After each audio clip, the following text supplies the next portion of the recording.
we have to acknowledge the fact that as a military spouse, we lost 3 of our heroes today. And I will tell you, the fact that we lost 3 and dozens were wounded after 160 attacks on our men and women in the military, it is absolutely shameful. But what we need to remember is those families need to be lifted up today.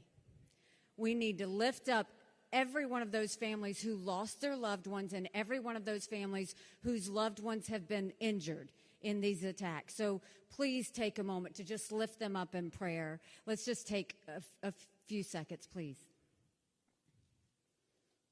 You look at these 160 strikes that have happened on our men and women overseas. Why did that happen? You won't hear Biden talk about what he did, because we had decimated. When I was at the UN, we passed the largest set of sanctions. We decimated the Iran deal. We pulled out of it. We made sure that we emptied their coffers. They had no cash. There would be no Hamas without Iran. There'd be no Hezbollah without Iran. There wouldn't be the Houthis without Iran. There wouldn't be these proxies in Iraq and Syria, or the ones that hit those military men and women in Jordan without Iran. And what did Biden do?